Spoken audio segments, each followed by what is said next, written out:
Kami mendengar bahwa kamu melakukan meditasi di masjid. Apa perbedaan antara meditasi dan doa, dan bagaimana perasaanmu? Bagaimana hidupmu dalam hal iman? Apa yang kamu percaya? Kapan pertama kali kamu mendengar Islam? Aku mencoba banyak jenis kepercayaan lain seperti Reiki, Shamanisme. Aku mencoba untuk tertarik pada semua jenis agama. Aku berbicara dengan Tuhan sambil berjalan dan memintanya untuk mewujudkan dirinya dalam hidupku. Aku ingin menemukannya. Aku hanya baru berjalan 1000 km dan aku kira aku menjadi lebih suci. Saya menjadi lebih suci. Dan tiba-tiba azan dikumandangkan. Dan aku terkejut. Wow, ini sangat kuat. Ini luar biasa. Aku suka ini. Tapi kukira ini bukan agama untukku. Bagus untuk mereka. Aku kira itu adalah agama untuk orang Arab. Alhamdulillah aku dari Perancis, umurku 40 tahun. Kebetulan aku sedang mencari Tuhan sepanjang hidupku. Aku ingin menjadi pendeta saat aku masih kecil. Aku lahir dari keluarga Katolik. Sepanjang hidupku aku berusaha mencari Tuhan dalam berbagai macam pengalaman. Dan perlahan, kau tahu, aku mulai menemukan Islam.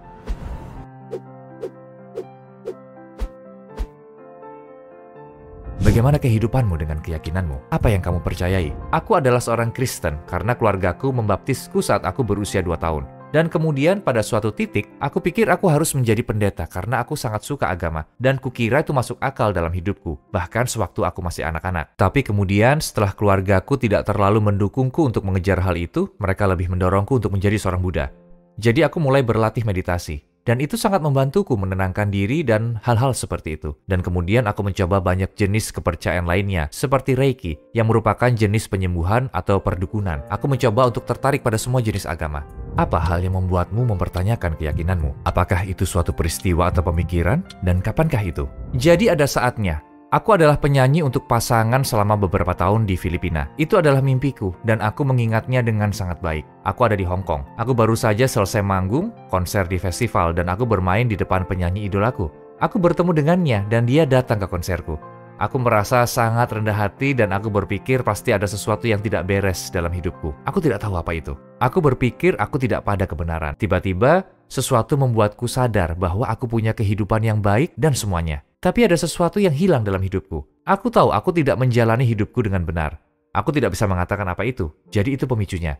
Dan aku memutuskan untuk berjalan 1000 km dari perbatasan Spanyol menuju pantai barat Spanyol. Itu adalah perjalanan 1000 km. Butuh waktu 30 hari. Itu adalah pengalaman yang luar biasa karena aku mulai mencoba merenungkan Tuhan. Aku bertemu banyak orang Kristen sepanjang jalan. Jadi aku pikir itu adalah peristiwa besar karena aku berbicara dengan Tuhan sambil berjalan. Dan aku memintanya untuk, kamu tahu, mewujudkan dirinya dalam hidupku. Aku ingin menemukannya. Dan aku percaya bahwa berjalan adalah bagian dari proses.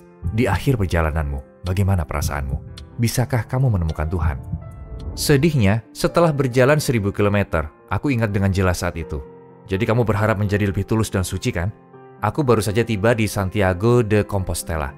Aku menghadiri upacara dan di sana ada seorang pria Brasil yang datang ke arahku mengendarai sepeda dan membuatku takut. Aku teriakkan sebuah umpatan dalam bahasa Brasil, dan dia juga membalas sesuatu yang buruk kepadaku. Aku baru saja berjalan 1000 km, dan aku pikir aku menjadi lebih suci. Jadi setelah kejadian ini, aku sadar jalan kaki saja tidak cukup. Kamu perlu melangkah dengan sesuatu yang memberimu panduan untuk tidak menyakiti perasaan orang lain. Kapan pertama kali kamu mendengar Islam? Pertama kali aku mendengar tentang Islam adalah setelah 9/11, saat aku benar-benar mulai memperhatikan Islam. Jadi orang pertama yang memberitahuku tentang Islam dengan sangat terbuka dan orang pertama yang aku ingat adalah sopir taksi. Saat aku berada di Abu Dhabi, aku harus menunggu penerbangan ke Filipina. Aku punya waktu 6 jam. Dan aku pikir aku tidak harus menunggu di bandara, aku lebih suka jalan-jalan. Aku tidak tahu tentang Abu Dhabi, jadi aku bertanya ke sopir taksi. Apa yang bisa aku kunjungi di sini? Dia berkata ada masjid putih besar, Masjid Agung. Jadi aku bilang, ayo ke sana. Dan dalam perjalanan ke masjid ini, dia mulai memutar radio. Dan ada lagu yang sangat kusukai dan musik ini sangat disukai telingaku. Dan aku berkata, musik apa ini? Itu berbicara kepada hatiku. Ku bilang seperti itu kepadanya. Lalu dia menghentikan mobilnya dan berkata, saudaraku, ini bukan musik, ini Al-Quran. Dan ketika dia mulai berkhotbah kepadaku tentang Islam, dia berkata, aku sangat berharap kamu bisa menjadi muslim, kamu dan keluargamu, dan selamatkan dirimu dari api neraka. Aku bilang padanya, tunggu sebentar, kamu tahu? Tidak ada yang akan pergi ke neraka. Apa ini? Jadi itulah awal perjalanan, di mana untuk pertama kalinya dalam hidupku seorang muslim berinteraksi denganku dengan cara yang baik. Apa hal yang paling mempengaruhimu sebelum kamu menjadi muslim? Aku pikir apa yang paling mempengaruhiku sebelum aku menjadi muslim adalah tinggal di dunia bagian selatan. Karena aku dari utara, aku dari Prancis. DNA-ku dan rasku berasal dari utara. Tapi jika kamu melihat petanya, lalu memotongnya jadi dua, 90% muslim di dunia ada di selatan. Kamu punya Afrika dan Timur Tengah. Kamu punya Asia Tenggara, India, dan Pakistan. Semuanya ada di selatan. Jadi karena profesiku, aku bisa bepergian ke semua negara ini. Aku pernah berada di jantung dunia, dan azan dikumandangkan di sebagian besar negara yang aku kunjungi, dan itu selalu berdampak padaku. Seperti aku ingat suatu hari aku sedang bermain sepak bola di Tanzania dengan beberapa orang Afrika, dan tiba-tiba azan mulai berkumandang, dan aku seperti, wow, ini dahsyat, ini luar biasa. Aku menyukainya. Kemudian aku pergi ke Siprus, azan yang sama dikumandangkan di Nikosia, dan dampaknya itu membuatku merasa ditarik. Tapi aku kira ini bukanlah agama untukku, bagus untuk mereka. Tapi aku kira itu adalah agama untuk orang Arab. Bagaimana kamu yakin bahwa Islam adalah 100% benar? Ada dua alasan mengapa aku percaya bahwa Islam 100% benar. Salah satunya adalah fakta karena Al-Quran adalah firman Tuhan. Dan aku menyadari itu dan aku tidak pernah tahu itu. Sebenarnya ada banyak dari apa yang telah dikatakan di Al-Quran ditemukan baru-baru ini atau beberapa dekade yang lalu. Aku tidak percaya bahwa sebenarnya Al-Quran benar-benar membuktikannya kepadaku. Itu hanya bisa jika hanya firman dari Tuhan. Itu hanya bisa datang dari Tuhan dan bukan dari Nabi Muhammad SAW. Salah satunya lagi berdasarkan pengalaman. Aku mengalami beberapa keajaiban, jadi aku akan membaginya padamu. Aku sempat mencari tentang Tuhan dan aku berdoa kepada Tuhan. Dan saat itu aku berdoa masih sebagai seorang Kristen. Ada beberapa kata di YouTube tentang salah satu ayat dalam Al-Quran tentang hujan. Dan pada saat yang sama aku membaca ayat itu. Lalu hujan mulai turun di depan jendelaku selama 10 detik. Sungguh, begitu saja. Benar-benar hanya di depan jendelaku, tidak merata. Aku tinggal di lantai 30 saat aku melihat bahwa pada ayat itu aku mengerti. Allah Subhanahu wa Ta'ala memberiku jawaban yang aku inginkan, dan aku menangis. Aku merasa seperti sangat diberkati, bahwa Allah Subhanahu wa Ta'ala ingin menunjukkan kepadaku hal tidak masuk akal. Kamu ingin jawaban? Kamu ingin hujan? Ini dia. Kamu ingin cerah? Ini dia. Jadi kamu membaca syahadatmu tepat setelah insiden hujan ini. Aku ingin mendefinisikan momen aku mengubah agamaku. Ada khotbah dari Yusuf Estes, seorang pengkhotbah Amerika. Aku berkesempatan untuk bekerja dan bertemu dengannya. Setelah ia menjelaskan kepada seorang saudara berkulit hitam di YouTube, apa perbedaan antara Alkitab dan Al-Quran? Mengapa dia berkata jika Al-Quran adalah firman Tuhan dan bukannya Alkitab? Dan dia menjelaskannya dengan begitu baik, dan setelah 30 menit, aku mengucapkan syahadat. Jadi bagaimana perasaanmu saat mengucap syahadat? Saat aku mengucap syahadat, aku merasa seperti punya $1 miliar.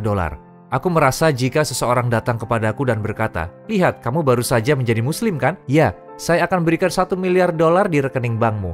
Tapi kamu harus mengatakan di depan semua orang bahwa kamu bukan seorang muslim. Aku akan memberitahu orang-orang, maaf aku tidak bisa. Aku tidak ingin uang ini, aku lebih kaya dari itu sekarang. Kebenaran itu sangat mahal. Bagaimana reaksi keluargamu dan orang-orang di sekitarmu dengan masuknya kamu ke Islam?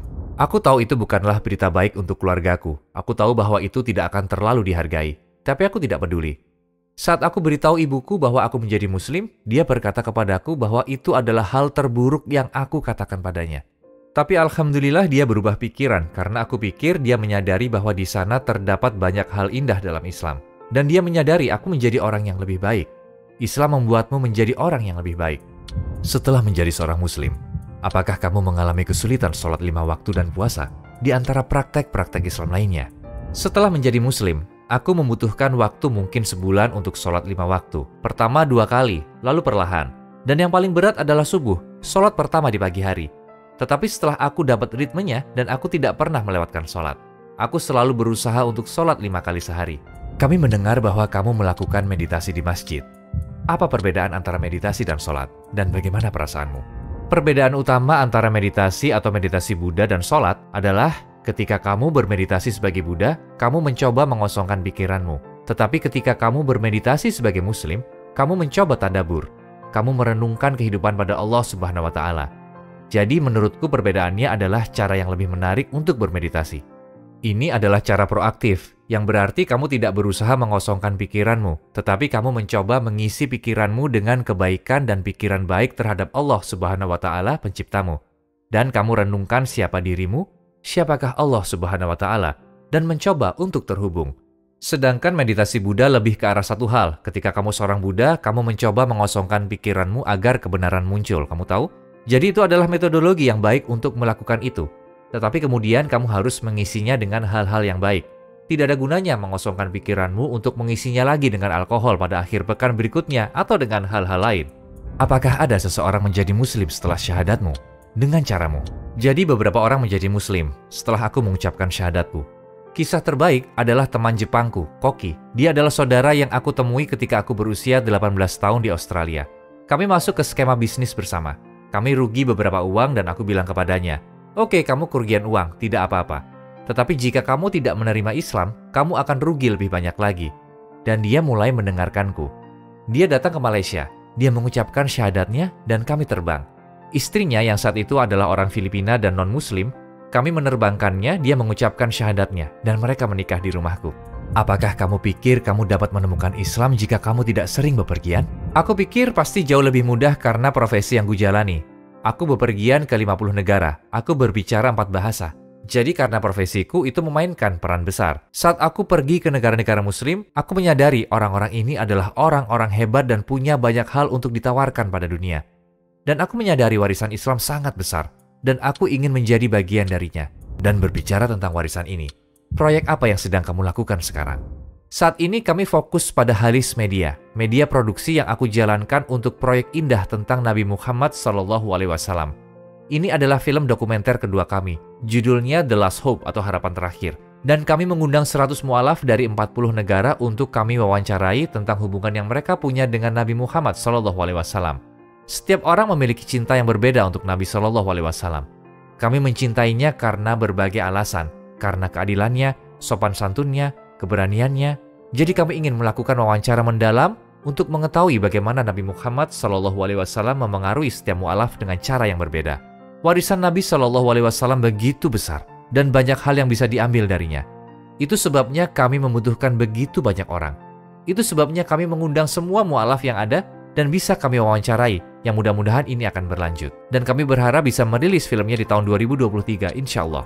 Dan terakhir, apa yang ingin kamu tambahkan sebagai komentar terakhirmu? Kita akan melalui masa-masa sulit. Ada rumor perang, rumor penyakit baru, rumor ini dan itu. Dan aku hanya ingin memberitahu orang-orang jangan putus asa. Itu sebabnya kami menyebut film dokumenter baru kami The Last Hope. Harapan terakhir adalah Nabi Muhammad SAW. Jangan khawatir, kita semua adalah umat Nabi. Kita semua termasuk umatnya, dan semuanya akan baik-baik saja. Meskipun kita akan melalui cobaan, kita harus selalu optimis. Kita harus selalu positif, karena kita memiliki Nabi terbaik di seluruh dunia. Dia adalah yang terbaik.